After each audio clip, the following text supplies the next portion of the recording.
Welcome back to Enterprise and the Xindi arc. There is one arc episode that we have skipped over in which Archer met with the Xindi Council. I believe it was called the Council. He wanted to make his case that the ones the Xindi see as saviors, the so-called Guardians, are in fact the ones who created the spheres which are disrupting their space. Degra, who destroyed a Xindi reptilian ship and threatened to destroy the craft of the reptilian council member if he didn't allow Enterprise through to see the council, was then murdered by said reptilian for that. And he's not even trying to cover it up. As a matter of fact, he and the insectoids are taking control of the weapon and launching it to destroy Earth once and for all. Really, it could only be done once, couldn't it? Elsewhere, T'Pol needed to investigate one of the spheres to get some information, so Reed and a Mako came along to protect her, but the Mako was disintegrated by the defenses. Okay, let's pick up with this episode, Countdown. Countdown begins with Hoshi in a Xindi chamber on the weapon. They'd taken her specifically. See, she was present during the meeting with the council translating for Archer. Well, that guy wants to have Hoshi to use her mastery of linguistics to crack a code for them, and he won't take, "That's not my field," for an answer. After all, they feel that a scary metal chair with restraints is highly motivating. After the titles, T'Pol and friends return from the sphere with a doohickey that might have the answers that they need in order to sort out the spheres. But Major Hayes learns that Corporal Hawkins didn't make it, and that's an awkward moment.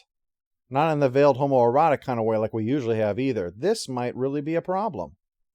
Meanwhile, Archer complains to the primate and arboreal Xindi about Hoshi being taken along with the weapon, but they assure him that 3 codes are needed to arm the weapon.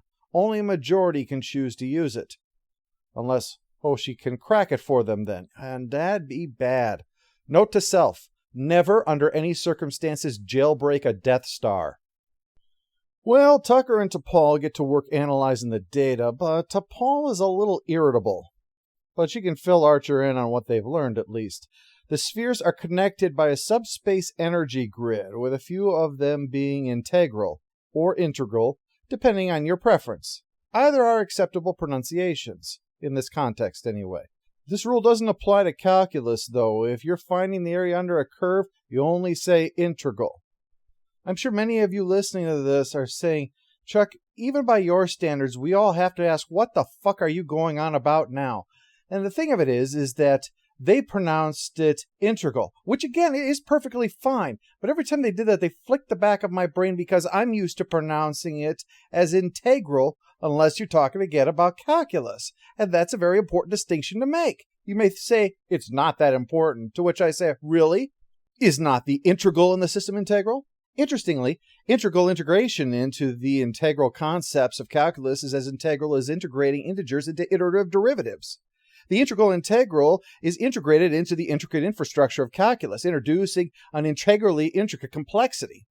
Intriguingly, the integral process of integrating integral and integer components has an integrity that remains integral to our interpretation of integrative systems. Therefore, the integrand of the integral is fundamentally integral to the integral calculus computations, intertwining with an integral comprehension of integrative concepts.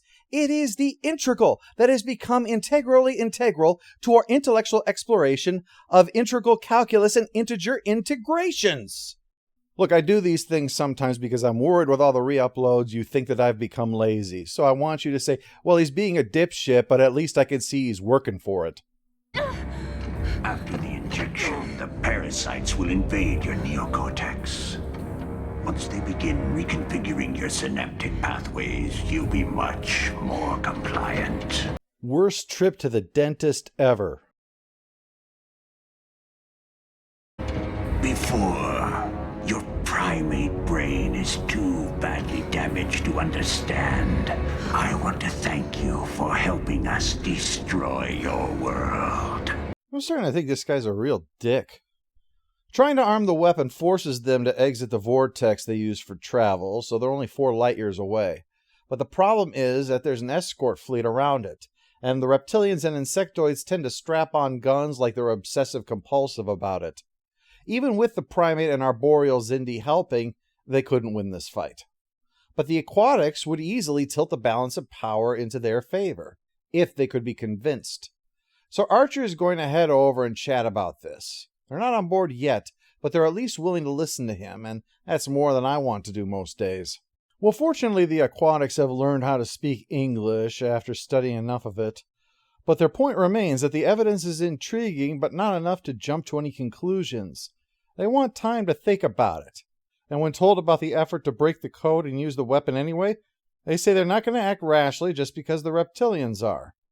The Aquatics take a lot of persuasion. They were the last ones to be convinced by the sphere builders that Earth needed to be destroyed, and that required video proof of the Xindi being exterminated. So Archer makes one final bid to convince them before they leave to deliberate. If their so-called guardians are so great, have they ever tried to disable the spheres? Because Enterprise has found a way to do it, and if we could do it, then surely the sphere builders should be able to as well. Unless I'm right, and they're the ones who built the spheres in the first place. So yeah, go off and think about that for a while, Aquaman. Meanwhile, Hoshi has cracked the first layer of encryption, but it's all an act. She's resisting the literal brain bugs for now, and when the reptilian boss catches on, she makes a run for it, even trying to throw herself to her death so that she can't help them. But one good thing happened. Cracking the layer of encryption was a trick. In fact, she's added a whole new one for them to have to get through now. Back on Enterprise, T'Pol and Tucker are still working on finding out how to take down the sphere. She starts to get ornery when he shoots down her ideas for the ridiculous reason that they would only break the ship. It gets to the point where he calls her out and goes to continue the work somewhere else, where she won't be distracting him with her hostility. And when Trip has to leave because you're acting like an ass, it's a moment to pause and self-reflect. So she apologizes and gets back to trying to save the world, and Tucker continues to show that blowing up Florida was probably the best thing that ever happened to his character. Meanwhile, the reptilian leader is conferring with a representative of the sphere builders, letting her know they have the weapon, and of the 3 codes, we've got ours and the insectoids, and as Meatloaf said, 2 out of 3 ain't bad. She's annoyed at this obstacle, and when he asks, hey, you with all your grand power and all that, can you divine the code or maybe hotwire this thing or something? She says their time detection skills are for big things. They can't pick up small things. Can't just peer into the past and copy it while the Aquatics are typing it in or something. He's annoyed by this, and he may have some doubts, but she had the foresight, I guess this qualifies as a big thing, to bribe him, with the promise that when this is over, the new council that will rule all Xindi will be reptilian alone. Whoa. That will finally be able to pass that stalled legislation demanding that ice cream cones be made to accommodate forked tongues. T'Pol and Tucker tell Archer they know what needs to happen. They just haven't worked out quite how to accomplish it. Meanwhile, after talking to the primate representative and confirming that they'd like to see if there can be a future between humanity and the Xindi, they learn that after a mere 3 hours deliberation, the Aquatics have agreed to help and arrive to join in stopping the doomsday weapon. That's great. For us. Bad if you're these bald chicks chilling in the firmament here. The timelines favor humanity now, so they're going to need to jump in before their plans unravel. And when all you have is a sphere, everything looks like stacked milk bottles that need to be knocked down. Well, time for that tension I mentioned earlier. Major Hayes is heading to the weapon with a boarding party to rescue Hoshi. We assembled your boarding party. Ready to deploy on your command. I wish I was leading it myself. Your place is on the bridge, sir. That's on the border between passive-aggressive and aggressive-aggressive.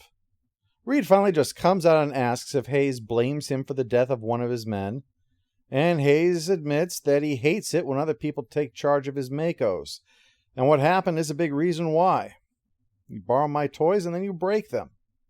Reed explains 2 things. First, it all happened fast.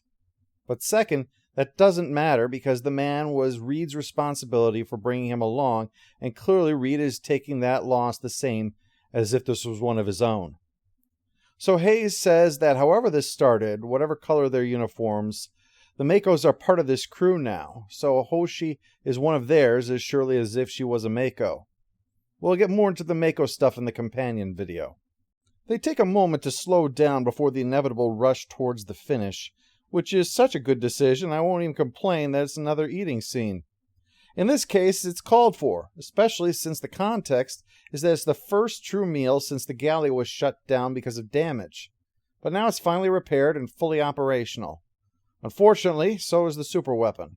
With the last code hacked, they're starting to arm it in order to destroy the Earth.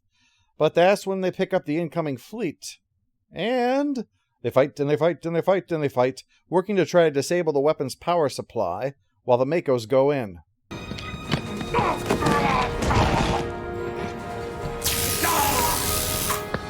Not gonna say that felt bad. These guys have been such a bunch of tools, I'd zap them a couple more times just on principle. They find Hoshi lying on the floor and unresponsive, so as they carry her off to be beamed out, we return to the sphere builders, and they're complaining. Incidentally, is it just me, or do they look like somebody shaved a Fraggle? The reptilians are under attack. If we don't act, the weapon will be destroyed. The timelines now indicate that is the likely outcome. Proceed. Proceed to dance your cares away. Worries for another day. So they switch a nearby sphere on, knowing that its alterations to space will screw up the attacking ships. The Aquatic ship is quickly destroyed, and the friendly Xindi are cut off from the weapon. The anomaly also screws up the transporter, so trips on it while the Makos stand their ground. He can finally start beaming them back, but 2 at a time only. The blast must have set the Noah's Ark protocols. Hayes is shot during beam out, and the Xindi weapon disappears back into the green asshole of space. Reed goes to see Hayes in sickbay as he lies dying, and soon passes away. But no time to grieve. We need to pursue the Xindi weapon. But first, the Xindi are demanding that demonstration Archer promised. So here's hoping we don't break the ship trying to pull it off.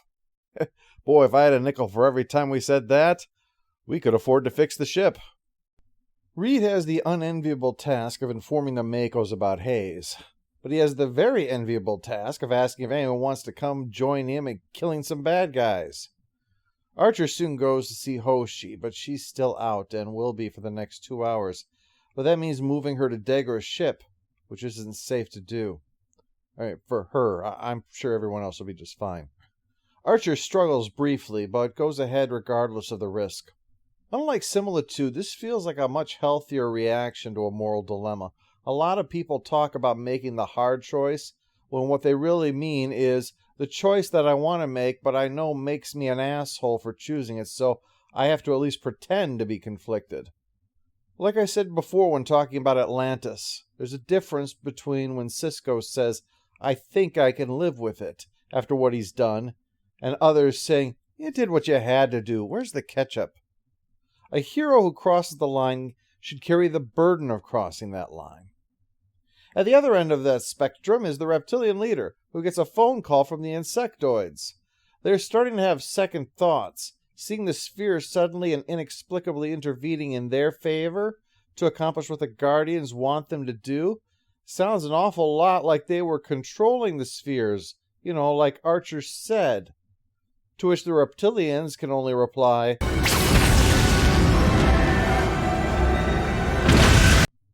not team players, those guys. So with that, Archer and company head over to Degra's ship and credits. Post-episode follow-up, annoying character goes to Integral. Final score for Countdown is 8 out of 10. It's well-paced, full of lots of good character dynamics, brings Hayes' character arc to a fine conclusion. I don't mean the death. I mean the death works. I'm talking about them feeling like part of the crew. It showed Archer desperate in a way that doesn't make you cringe either. The way he was trying to get the Aquatics over to his side spoke of a man who wasn't insistent that he was in a morally superior position, but rather so desperate that he had to succeed, no matter what it took. It did a great job setting up the stakes, giving them victories and setbacks, and paving the way for the series finale, which we'll get to in... Oh, we're not. Okay then.